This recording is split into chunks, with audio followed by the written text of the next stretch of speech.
ओम नमो भगवते वासुदेवाय। भागवत पुराण पंचम स्कंद 18वां अध्याय। भिन्न भिन्न वर्षों का वर्णन। श्री शुकदेव जी कहते हैं, राजन, भद्राश वर्ष में धर्मपुत्र भद्रशर्वा और उनके मुख्य मुख्य सेवक भगवान वासुदेव की है ग्रीव संज्ञक धर्ममयी प्रिय मूर्ति को अत्यंत समाधि निष्ठा के द्वारा हृदय में स्थापित कर इस मंत्र का जप करते हुए इस प्रकार स्तुति करते हैं। ओम नमो भगवते धर्मायत्म विशोधनाय नमः इति। भद्रशर्वा और उनके सेवक कहते हैं, चित्त को विशुद्ध करने वाले ओंकार स्वरूप भगवान धर्म को नमस्कार है। अहो, भगवान की लीला बड़ी विचित्र है, जिसके कारण यह जीव संपूर्ण लोकों का संहार करने वाले काल को देख कर भी नहीं देखता और तुच्छ विषयों का सेवन करने के लिए पापमय विचारों की उधेड़ बुन में लगा हुआ अपने ही हाथों अपने पुत्र और पितादि की लाश को जलाकर भी स्वयं जीते रहने की इच्छा करता है। विद्वान लोग जगत को नश्वर बताते हैं और सूक्ष्मदर्शी आत्मज्ञानी ऐसा ही देखते भी हैं। तो भी जन्म रहित प्रभु आपकी माया से लोग मोहित हो जाते हैं। आप अनादि और तथा आपके कृत बड़े विस्मयक जनक हैं। मैं आपको नमस्कार करता हूँ। परमात्मन, आप अकर्ता और माया के आवरण से रहित हैं, तो भी जगत की उत्पत्ति स्थिति और प्रलय ये आपके ही कर्म माने गए हैं, सो ठीक ही है। इसमें कोई आश्चर्य की बात नहीं है, क्योंकि सर्वात्म रूप से आप ही संपूर्ण कार्यों के कारण हैं और अपने शुद्ध स्वरूप में इस कार्य कारण भाव से सर्वथा अतीत हैं। आपका विग्रह मनुष्य और घोड़े का संयुक्त रूप है। प्रलय काल में जब तमः प्रधान दैत्यगण वेदों को चुरा ले गए थे, तब ब्रह्मा जी के प्रार्थना करने पर आपने उन्हें रसातल में लाकर दिया।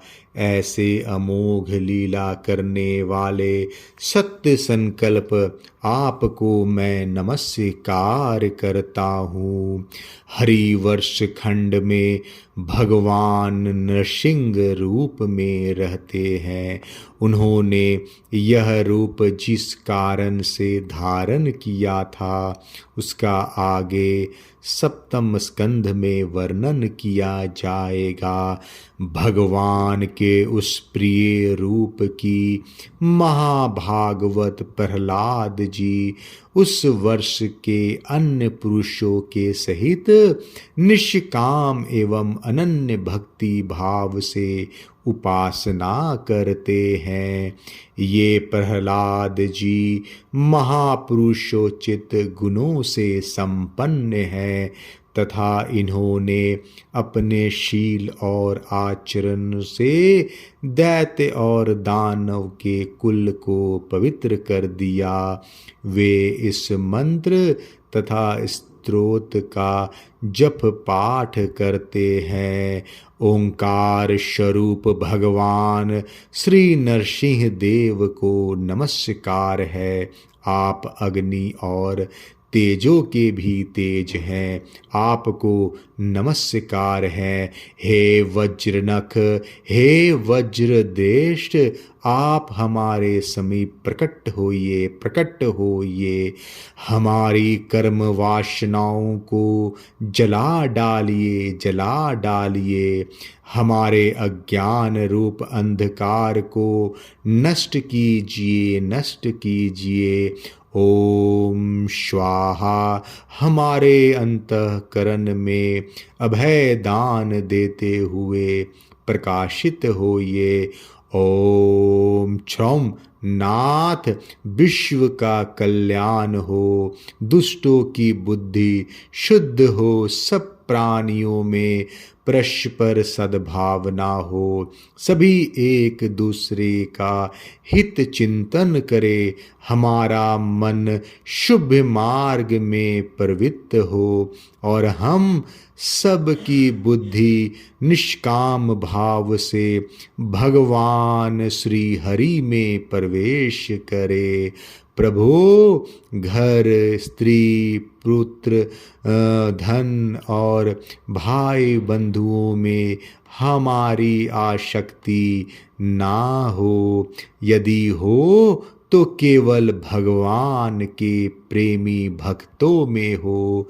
जो संयमी पुरुष केवल शरीर निर्वाह के योग अन्न आदि से संतुष्ट रहता है, उसे जितना शीघ्र सिद्धि प्राप्त होती है, वैसे इंद्रिय लोलुप्त पुरुषों को नहीं होती। उन भगवत भक्तों के संग से भगवान के तीर्थ तुल्य पवित्र चरित्र सुनने को मिलते हैं, जो उनकी असाधारण शक्ति एवं प्रभाव के सूचक होते हैं। उनका बार बार सेवन करने वालों के कानों के रास्ते से भगवान हृदय में प्रवेश कर जाते हैं और उनके सभी प्रकार के दैहिक और मानसिक मलों को नष्ट कर देते हैं। फिर भला उन भगवत भक्तों का संग कौन न करना चाहेगा। जिस पुरुष की भगवान में निष्काम भक्ति है, उसके हृदय में समस्त देवता, धर्म, ज्ञान आदि संपूर्ण सद्गुणों के सहित सदा निवास करते हैं। किंतु जो भगवान का भक्त नहीं है, उनमें महापुरुषों के वे गुण आ ही कहाँ से सकते हैं। वह तो तरह तरह के संकल्प करके निरंतर तुच्छ बाहरी विषयों की ओर ही दौड़ता रहता है।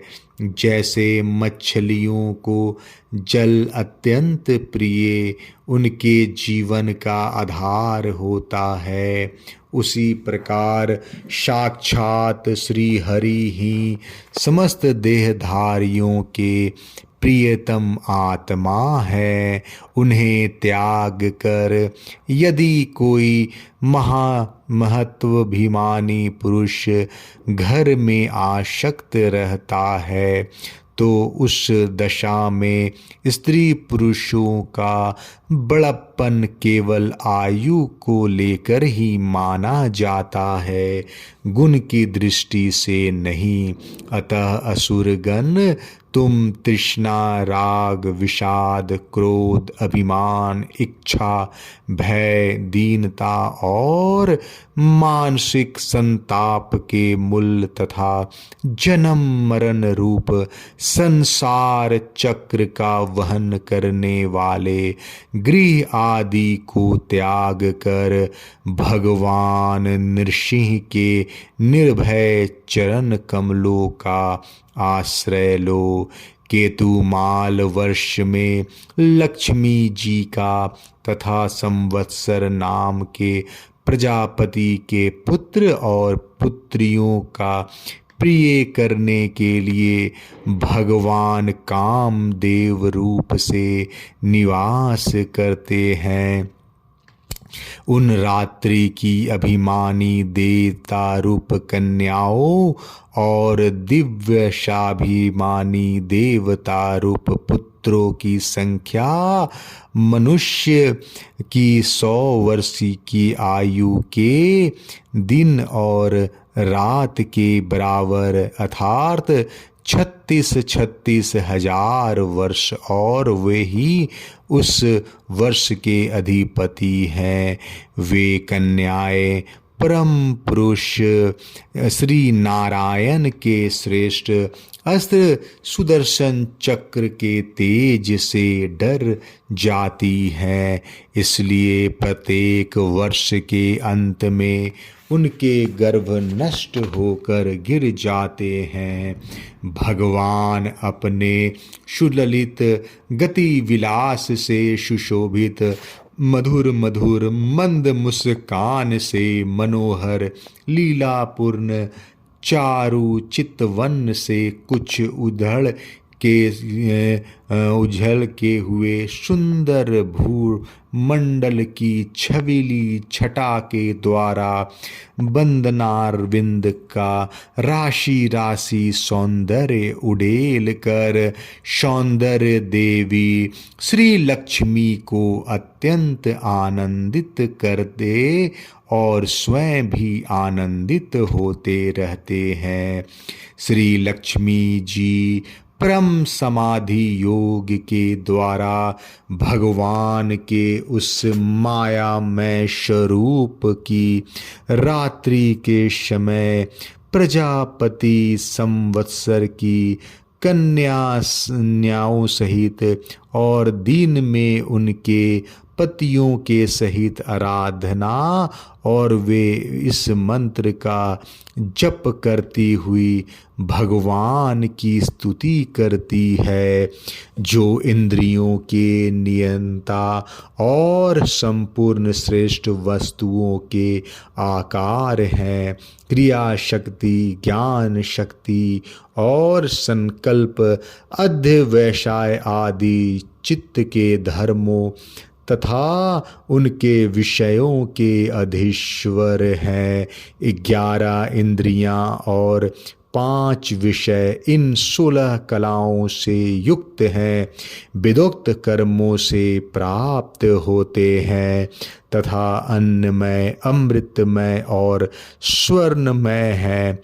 उन मानसिक, इंद्रियक एवं शारीरिक बल स्वरूप परम सुंदर भगवान कामदेव को ओम ह्रां हे हुम इन बीज मंत्रों के सहित सब ओर से नमस्कार है। भगवान आप इंद्रियों के अधीश्वर हैं।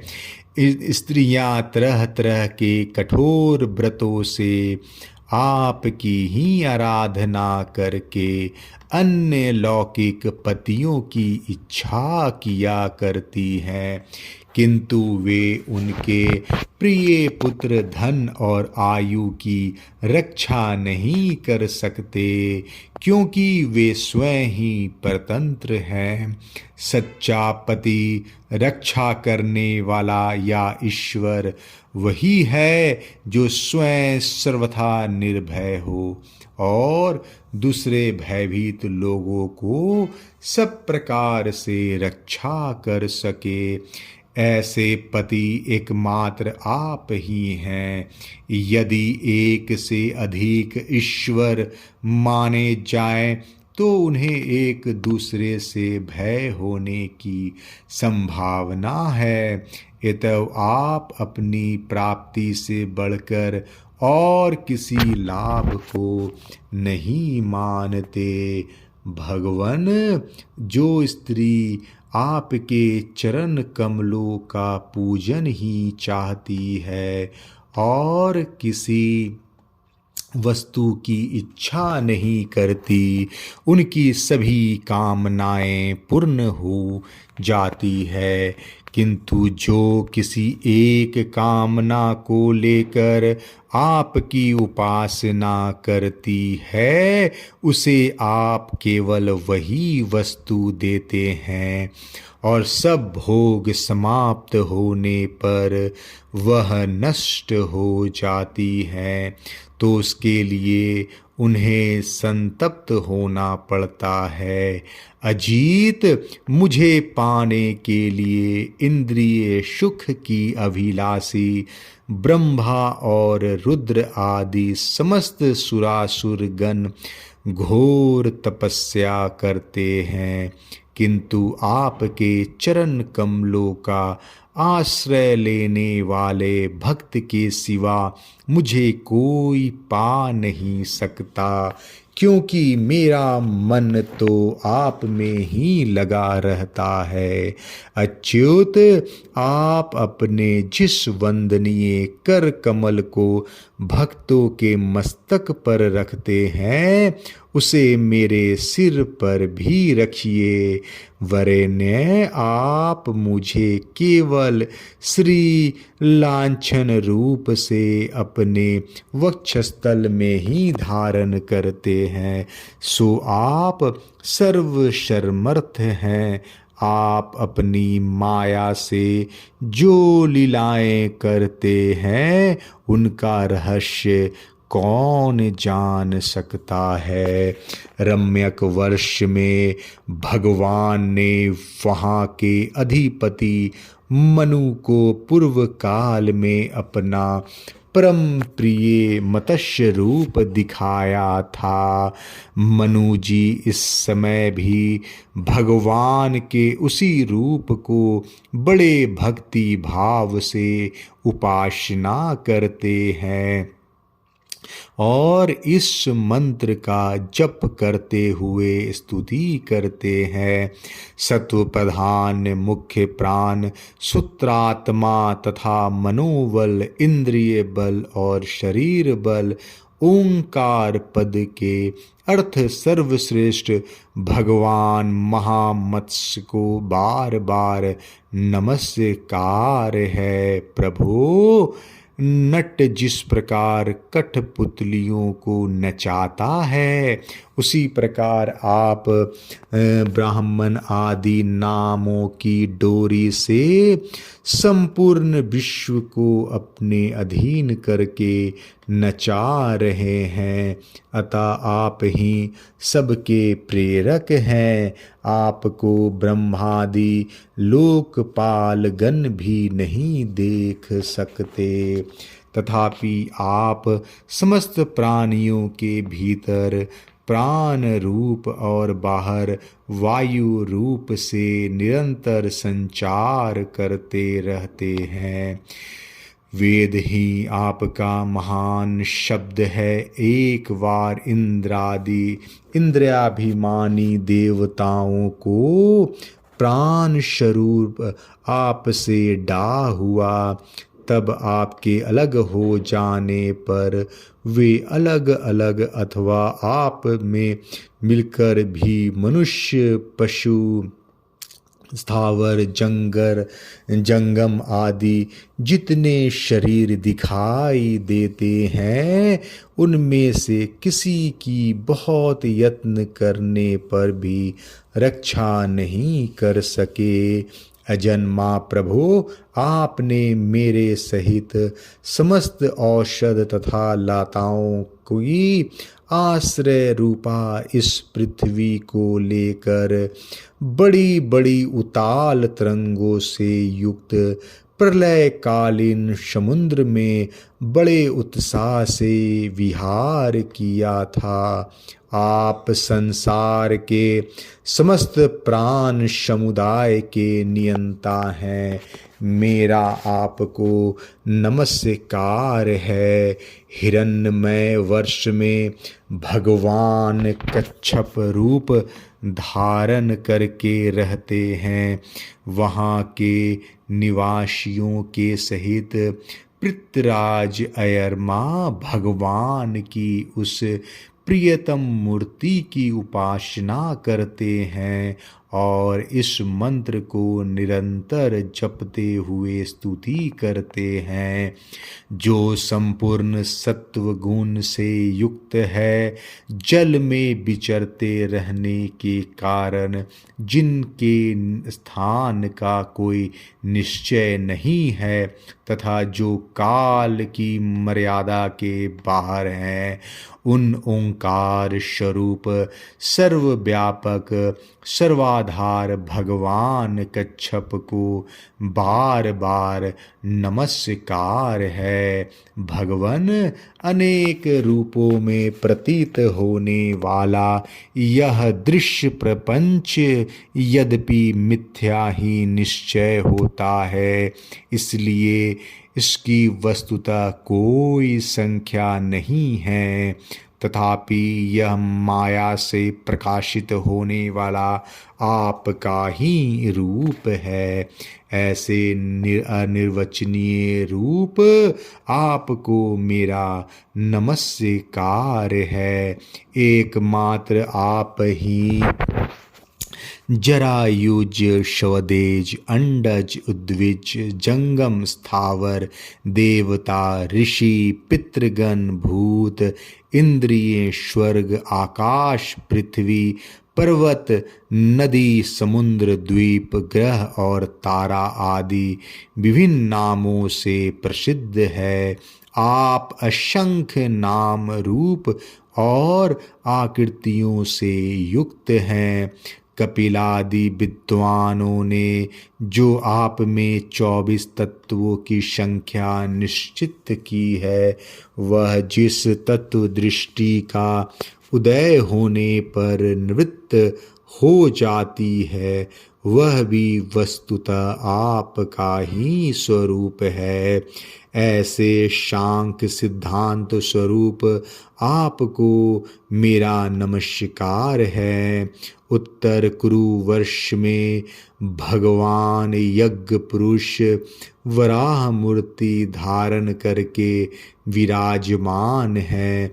वहाँ के निवासियों के सहित साक्षात पृथ्वी देवी उनकी अविचल भक्ति भाव से उपासना करती है और इस परमोत्कृष्ट मंत्र का जप करते हुए स्तुति करती हैं, जिनका तत्व मंत्रों से जाना जाता है, जो यज्ञ और कृत रूप हैं तथा बड़े बड़े यज्ञ जिनके अंग हैं, उन ओंकार स्वरूप शुक्ल कर्ममय त्रियुग मूर्ति पुरुषोत्तम भगवान वराह को बार बार नमस्कार है।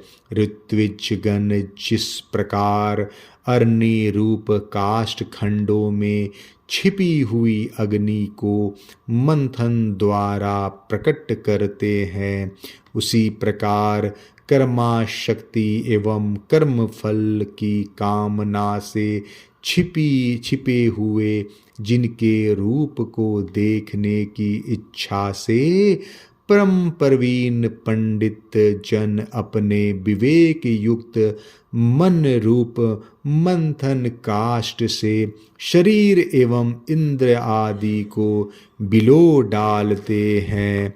इस प्रकार मंथन करने पर अपने स्वरूप को प्रकट करने वाले आपको नमस्कार है। विचार तथा यम नियमादि योग अंगों के साधन से जिनकी बुद्धि निश्चयात्मिका हो गई है, वे महापुरुष द्रव्य विषय क्रिया इंद्रियों का व्यापार हेतु इंद्रियाष्टता देवता अयन शरीर इस काल और कर्ता अहंकार आदि माया के कार्यों को देखकर जिनके वास्तविक स्वरूप का निश्चय करते हैं, ऐसे मायक आकृतियों से रहित आपको बार बार नमस्कार है। जिस प्रकार लोहा जड़ होने पर भी चुंबक की सनिधि मात्र से चलने फिरने लगता है, उसी प्रकार जिन सर्वसाक्षी की इच्छा मात्र से, जो अपने लिए नहीं बल्कि समस्त प्राणियों के लिए होती है, प्रकृति अपने गुणों के द्वारा जगत की उत्पत्ति स्थिति और प्रलय करती रहती है। ऐसे संपूर्ण गुणों एवं कर्मों के साक्षी आपको नमस्कार है। आप जगत के कारणभूत आदि शुकर हैं। जिस प्रकार एक हाथी दूसरे हाथी को पछाड़ देता है, उसी प्रकार गजराज के समान कीड़ा करते हुए आप युद्ध में अपने प्रतिद्वंदी हिरणाक्ष दैत्य को दलित करके मुझे अपनी दाढ़ों की नोकों पर रख कर रसातल से प्रलय पयोधि के बाहर निकले थे। मैं आप सर्वशक्तिमान प्रभु को बार बार नमस्कार करती हूँ। 18वां अध्याय समाप्त। जय श्री कृष्णा।